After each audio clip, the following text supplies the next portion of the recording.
Matt Lenihan Boxing Social in association with Empire Fight Sport and our King's been joined by Dan Rafael. Dan, appreciate you jumping on. How's things, my friend? Things are good. I'm looking forward to some of the fights we got coming up. Yeah, big one next week. I just had Spencer Fearon on from the UK earlier on, and we were speaking about this fight. I think for the hardcore boxing fans, this fight coming up next week with Jaron Ennis and Stanionis, a fantastic fight, unification. How much are you looking forward to this? This is a real test for a Jaron Ennis. I think it's a real test for Stanionis also. I mean, that's what you Yes. want to see. You got two undefeated champions. Both guys are trying to make their case that they're number one in the weight class. They were the guys that were able to get unifications before the other two champions, which are Brian Norman and Mario Barrios.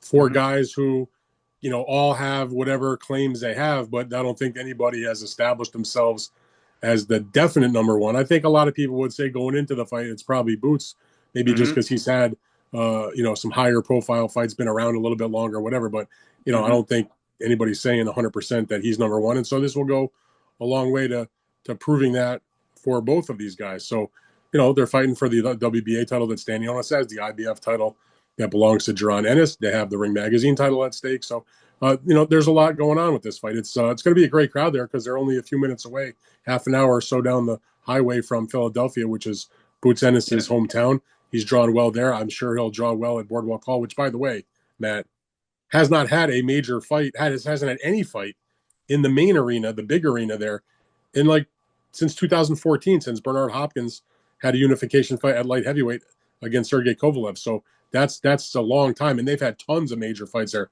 Mayweather, Gaddy, Klitschko, Hopkins, Mike Tyson back in the day. Evander Holyfield fought George Yeah. Foreman there. He fought, I've been to other Holyfield fights there and all kinds of stuff. So it's about time they get a big time fight back in that building. Do you know what? This is why I'm going because when I think of Atlantic City, I remember back in the day all these historic fights. You mentioned there Floyd Mayweather, and I was like, I have to go experience this. It's one of them venues where you're like, I've chalked off, I've covered a fight there, so I'm like, I mean, you're watching Boots and Stanionis as well. That's just your added bonus. But yeah, good to have a big fight in Atlantic City. Going into the fight, is it a case of look? There's big pressures for all these fighters because they know what the fights lead to. Obviously bigger titles, legacy. Financially, it's great as well. But Jerome Boots Ennis has been often talked about as this pound for pound, I feel like potential pound for pound, top echelon fighter sort of in the waiting. Is the pressure on him to really sort of show out in this fight and cement his position as one of the best in boxing? Yeah, I don't think there's any question about that. I mean, that's what a lot of people have said, and I like Boots. He's a fun fighter to watch. He's obviously very talented. Mm-hmm. I've interviewed him many times. I actually have an interview with him right now on my current Big Fight Weekend podcast. I had spoke to him just the other day, and so I have nothing but love for Boots Ennis. But he hasn't shown that to me yet. Not because he's not talented, but because he just doesn't have had the top opponents to show it against. Terrence Crawford, for example, left the weight class after becoming undisputed, did not fight him when he was the IBF mandatory. And I am no way suggesting that Terrence Crawford was ducking Boots Ennis. It's just that for obvious reasons, he was moving up and moving on to other things. So Boots has just not had that opportunity. He went through some situations where he had time off because of things out of his control in terms of promotional issues and that sort of thing. So now he's got a good situation. He's been with Matchroom. They've kept him. 2 fights in 23, 2 fights in 24. And if you're going to make that case that you are not only the welterweight champ of the world and deserving of the accolades, Mm-hmm. and you want people to see that you are legit like a pound for pound caliber opponent, this would be the time to show it in a unification fight against another excellent fighter who is undefeated, a former Olympian. If you're not going to do it against Stanionis, when the heck are you going to do it? When you look at a guy like Stanionis and the other champions in the division, I was fortunate enough to be there for Brian Norman's performance. Tough opponent in front of him, but he put on a destructive finish to that fight as well. And he'd come off having hand problems and asking him after the fight, and he said, "Look, you saw my hands; they were working pretty good." He's saying before, I think when he was in talks with Eddie Hearn, he says, "Look, they tried lowballing me, so." If I go back to the table and they lowball me again, I'll just keep putting on performances like this and keep knocking on the door. If he's a Brian Norman Jr., is he the type of fighter you want to see in with the Jaron Ennises of this world and obviously the Stanionises?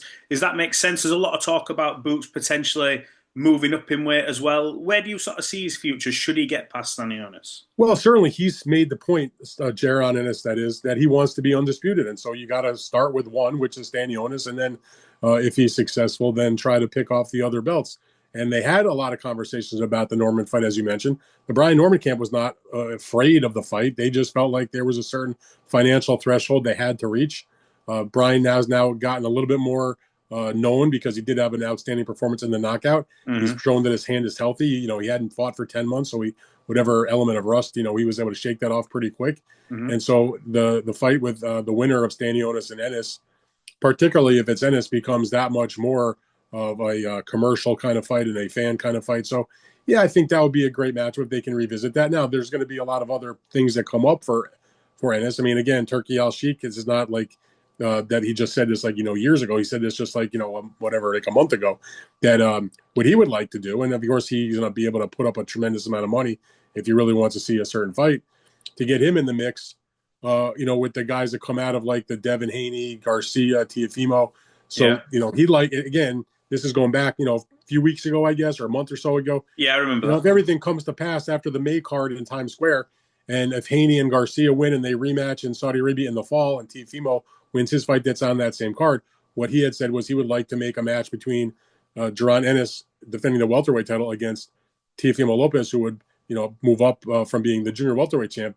That's a huge fight. That's a lot of money. So he's going to have options. And if, you know, whether it's a unification or if that fight can come to pass, you know, he'll have a tremendous amount of decisions to make. But yeah, I mean, he's in the picture for any of these types of matches at 147 or 140s, coming up to see him at 47, or going himself to the talent-rich weight class at 154.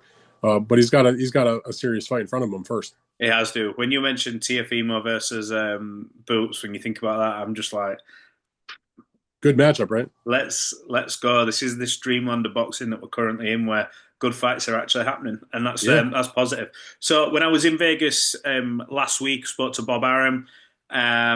Actually, after the reaction to the Michaela Mayer victory, which was a terrific win, you know, stamped authority on that fight. But I spoke to him and addressed the sort of the news that was coming out that Top Rank and PBC, Al Heyman, would be working more collaboratively moving forward to put on fights. I asked him why this was the case, and he sort of alluded to the fact, look, we've always been open to work with people. And do you think that the sort of pressure has been on Top Rank and PBC now with the influx of Dana White and TKO and all the other elements in boxing to say, you know what, we really need to start, you know, singing from the same hymn sheet now, to say that, look, we do have these draws here in America. We are going to make it a little bit easier now. Is that what's happened? Well, first of all, it's not. I don't think there's any particular like we're going to now like somehow be partners or anything like that. They'll still do what they've always done, which is when it makes sense for each of their companies to do a fight with each other. And they've done that from time to time over the last few years. I mean, obviously, if you go back, you know, more than a few years ago, there was a period of time where they were arch enemies. They wouldn't even really talk to each other. Yeah. That obviously has not been the case in more recent times. And, you know, Top Rank has been open. They've done fights with, you know, a lot of different companies through the years.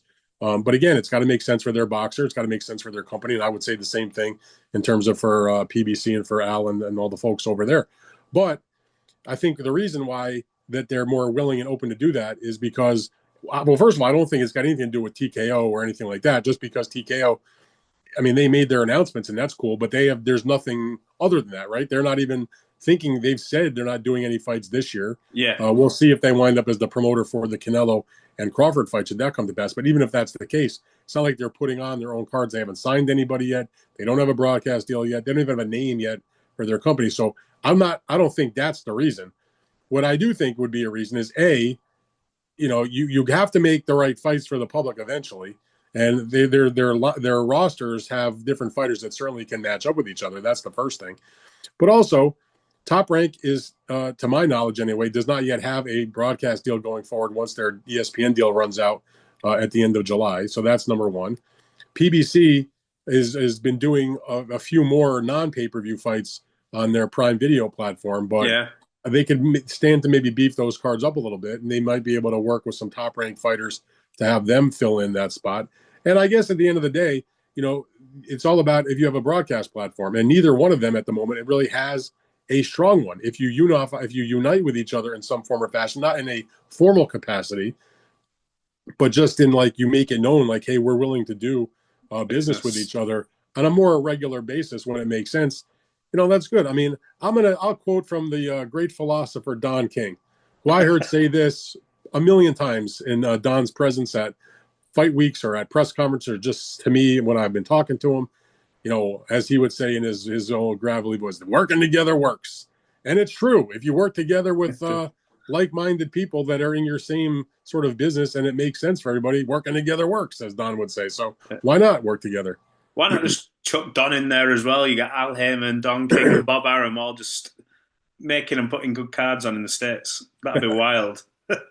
Well, Don, at this point in his career, doesn't really have too many fighters left in his stable and hasn't really been doing a whole lot. But, Top Rank still has a very robust stable and roster of fighters, and so does PBC. So, I'd love to see some of those matchups. The BBC sort of news that came out, I spoke to Caleb Plant in Vegas as well, and he referenced apparently there was an offer sent to Edgar Berlanga. So, and when I asked him about that, I said, well, how come that fight hasn't materialized? And he snapped back and just says, he's a free agent, right? I went, yeah. He goes, so why is it not happening? And I was just like, I don't know. Why is it not happening? So then when I tried getting out of him who he's fighting, then literally a couple of days later, news broke. Caleb and Jermall Charlo are sharing the card, the end of May card, and then providing touchwood everything goes okay, them two are then to fight later on this year. What do you make of that? That's it's a good fight and one that the fans can sort of get into with a narrative and a bit of a backstory with it as well. Oh, no doubt about it. Look, I'd love to see Caleb Plant fight against Berlanga or against Charlo also. But if I had to pick one, I guess the Charlo fight sort of feels like for Plant is the one that should come first because they have such a deep history together of animosity. And I forget which fight it was, but there was that one fight where they were backstage. Which fight was that? I feel like one of the Canelo fights. I feel like I was out there for it, and when I heard about it, whatever it was.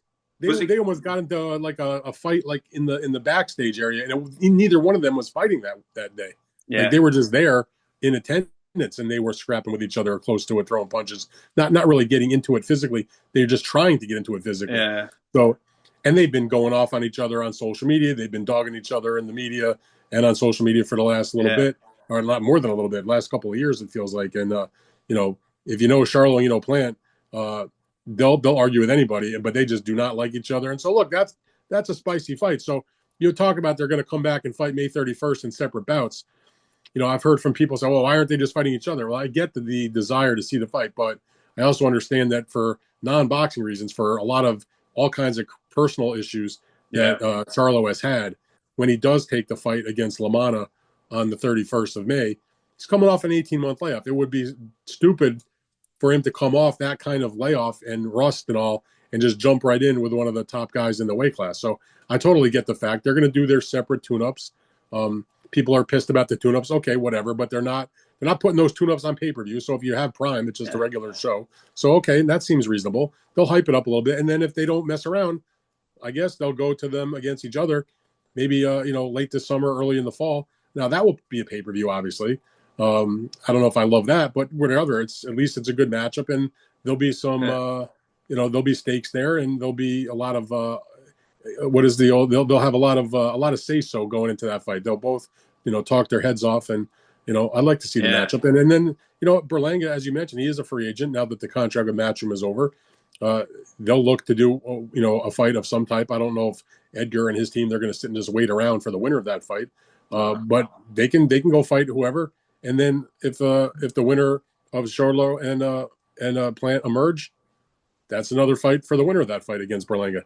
There's good guys, and you don't have to. There's good fights at super middleweight that don't involve Canelo. Is the point? Whether it's Charlo, whether it's Caleb Plant, Jaime Munguia if he wins the rematch against Arase, Berlanga, obviously. I mean, there's guys around. Nabili, there's Diego Pacheco is getting involved with some of these fights. So there's good guys in that weight class, other than just the champ. 100%. No, I agree with you as well. And you want to see a Jermall Charlo who's got a little bit of ring rust stuff. Like I said, 18 months out the ring. I don't care who you are. There's always a little something, and especially with everything he's been going on with him personally, you want to see him go in there sharp against Caleb Plant because that fight I think could be really entertaining. And I don't just mean the build up. The build up will be fun, like Yeah. guaranteed. I always get a vibe from Caleb when I speak to him. Like he's quite softly spoken sometimes after these media things, but then when he gets into fight mode, he amps it up and he wants to fight everyone, which is great. So I think yeah, really looking forward to that. I think yeah, this weekend. Let's just touch on the UK thing before I let you go. Joyce. There was the fight with Dillian White was meant to happen. It was built as a crossroads fight. Where does the loser go? And I was saying earlier to someone that it's not often when one half of a main event falls through, you can really sort of put a replacement in that fits the same narrative. I think with Filip Hrgovic, it kind of does because I remember before the Dubois fight, he said to me, if I lose to Dubois, I'm done, I'm retired. And I thought, really? Like, Dubois is not a bad heavyweight. But he was saying, no, I will be done. He's now back, and Joyce is just coming off a defeat in his last one, I believe, to Chisora. So this really is a crossroads fight, and no doubt. It's an interesting one. See who's got what left. Was it just a bad night for Hrgovic? Can Joyce turn back the clock a little bit? What do you make of it? Well, I didn't look at it as so much as a so-called bad night for Hrgovic. I mean, Daniel Dubois beat him, no doubt about it. It was a great fight, number one. It was highly entertaining, really good fight. But it wasn't like he got knocked out. He got cut, and that happens. I mean, and the cuts are what caused the end of the fight. It was competitive up until that point in the fight. Dubois was probably ahead. I forget what the scorecards were, but it wasn't like he was outclassed or anything like that. But cuts happen, and unfortunately, the fight had to be stopped because of the cuts. So I never thought he was going to retire after that fight. Hrgovic is still a good heavyweight. And Joyce, he needs to win bad also. I mean, it's never good in boxing if you're a top pro to lose 2 in a row. So that's and especially at the heavyweight division, you take a big step back. And in Joe's case, I mean, not only did he lose that fight, as you mentioned, against Chisora, which was another tremendous battle, fight of the year type contender, he lost that decision, but he was the favorite in that fight. The fight before that, he got the win against Cash Ali. He didn't look particularly good in that fight. I mean, that was, he won, like a wide on the cards, but it was not a very good performance. And before that, he got knocked out twice by Zhilei Zhang. So he's going into this fight on a downslide, so to speak. He's lost 3 of his last 4 fights. You can't be losing to Hrgovic also and continue at the top level. You can not necessarily have to retire, but the A side, the main event, the money that he's making, that type of thing, that'll be gone for the time being. And Hrgovic, he was right there on the precipice of becoming the IBF interim title holder, which would have become the fall champion. He was heavily favored against Dubois. It didn't work out for him. So I give him credit for taking this fight, only like 3 weeks notice. And if you ask me, I mean, nothing against Dillian White. I think this is a better main event from my perspective, because if Hrgovic wins, to me, he's got more of an upside in the title picture than Dillian White would have had if he had won the fight. So from that perspective, it's a good matchup. I mean, it may not be as enticing, let's say, for the British public because of the fact that it's the 2 Brits between Joyce and White against each other. But Hrgovic is a very good heavyweight. He's fought in the UK before. Yeah. So this is an important fight for both guys, and they know each other, by the way, Matt, because they fought each other amateurs in the World Series of Boxing back in 2013 in York Hall in London, and it was Joe Joyce that won a 5-round split decision in that fight. I actually watched that fight when they made this match. I went, and you can find that on YouTube, and I checked that out. Joe won the fight. It was not like it was a blowout or anything like that. It was close, and it was it was an okay fight, but Joe was talking about that match at the press conference this week about kind of, I'm gonna win again. And, for Hrgovic, he's like, it's like, I'm 7 years younger, and that fight was, 13 years ago or 14 years ago, whenever it was. It's going to be interesting to see what comes to pass in that fight and see what comes of it. I said that was the last one. This is going to be the last one just because it's one of the names on my notes. Not spoke about him for a while, but I want to touch on it. Dmitry Bivol, coming off a very impressive victory over Artur Beterbiev. I've actually had him winning both, but regardless of that, this second fight, if you could choose what was next for him, would you want to see the trilogy? Would you want to see a David Benavidez? Would you want to see a Callum Smith? For Dmitry Bivol next, for me, David Benavidez, he was terrific when I went to see him, and I thought, that he's a fun fight. I think whatever happens, what would you like to see for Dmitry Bivol next? As a fan, I would like to see him fight the mandatory, fight against Benavidez. It's a new fight, and listen, if you told me you're going to make the third fight with Beterbiev, I can't get mad about that. I mean, the last fight was actually better than the first fight. It was a tremendous battle, but that they've done now 2 fights in a row in the last few months. So I'm always down if I have to pick. Give me the new fight, particularly against a guy like Benavidez. So that would be if I could pick, Yes. that would be the one. But I would understand if they wind up going the direction of the third fight, which I feel like that's probably what's going to happen. Talking to different people, involved behind the scenes. I mean, they're supposed to have a purse bid for the Benavidez and fight with Bivol on April 8th. Mm-hmm. And the WBC put out, well, they didn't do it publicly. I got a copy of what the split was. It's 75-25 was what it would have been. The Bivol camp petitioned, asked for 55-45, but in Bivol's favor. And the WBC ended up making a vote of their board of governors, and they decided, and they do this based on a lot of different factors, including what their last purses were officially, and they ended up making the split 60-40. I don't think the fight's going to happen. They may end up having a purse bid. They may call it off. Who knows?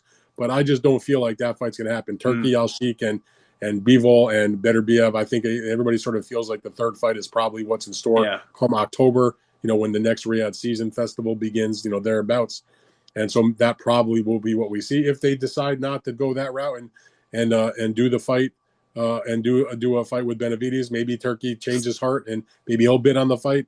Yeah. The PBC people and Samson Lukowicz, who promotes David, they say they're going to bid. If they win, their plan would be to put that fight in Las Vegas. But it's a fluid situation. Who knows what's going to actually happen? I think it's just such a good position that we're in. The fact that we're even talking about, if we can't get the trilogy, which is incredible fight. One thing though about it with Benavidez, I mean with Bivol is, and no one really wants to talk about this now. I mean, I'm not saying this; they can't make a deal and they can't overcome this. Yeah, but he has another mandatory in Michael Eifert. Now, I'm not advocating for that fight. Yeah. He's not a known guy. He does have the win over Pascal that got him the position. But the reason why he has to be respected is because he was the next opponent. He agreed to a step-aside deal to allow the rematch between Beterbiev and Bivol to be for the undisputed title. And so before you can – and then the WBC cut the line, basically. They know that the IBF was next up in the rotation. That's a story for a different day. But the fact of the matter is, at some point, someone's going to have a conversation with the IBF and or with Michael Eifert to take his temperature on what's going on because he has certain rights. So I'm not saying that he's the next opponent. I'm just saying before any of this stuff happens, Michael Eifert's going to have to get taken care of in some form or fashion. Yeah, he could be getting paid step aside for a long time. Hopefully not, but we've seen it happen before. Look, we saw Bakr Murtazalev make a living on step aside money and deals while Charlo was doing his thing, and then when he finally left, it was Murtazalev that ended up winning the title, and then in his first defense, scoring a huge knockout victory against Tim Tszyu. So these things have a way of working themselves out. I just about to say, in this day and age, now with price and Saudi money involved, you'll be able to get paid more than some of your fights.